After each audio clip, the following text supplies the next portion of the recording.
কয়লা খনিলৈ গৈছিল মাত্ৰ কেইটামান টকাৰ বাবে কিন্তু কয়লাৰ দ সুৰংগত মৃত্যু সাবটিলে 4জনকৈ শ্ৰমিকে উমৰাংচু ট্ৰেজেডি উমৰাংচুৰ 3 কিলোৰ দ সুৰংগত এতিয়া মৃত্যুৰ কেৰিলি কয়লা খনিৰ পৰা 44জন শ্ৰমিকৰ মৃতদেহ উদ্ধাৰ অভিশপ্ত সুৰংগটোৰ পৰা পৰ্যন্ত উদ্ধাৰ কৰা হৈছে 4টাকৈ মৃতদেহ ক'ত কেনেকৈ আছে বাকি কেইজন শ্ৰমিক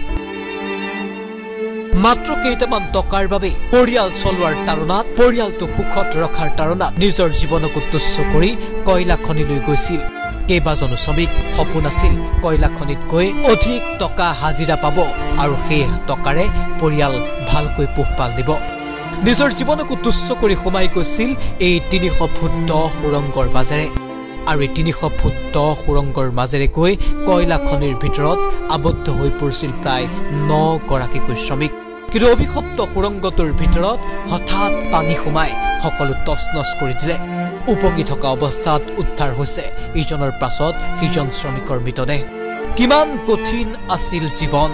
কিমান ভয়ংকৰ পৰিস্থিতিৰ সন্মুখীন হৈছিল কয়লাৰ সুৰংগৰ ভিতৰত হিয়া কেৱল তেওঁলোকে বুজি পাব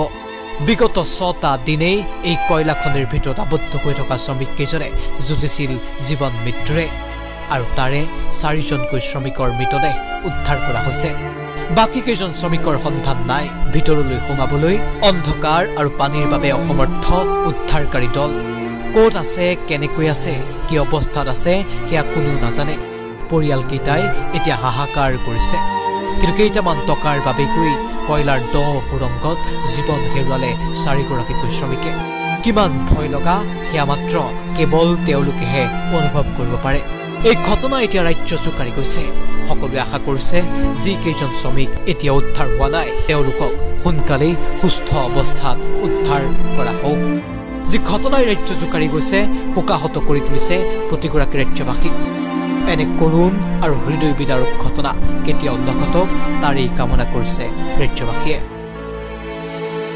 নিউজ ডেস্ক এনি টক্স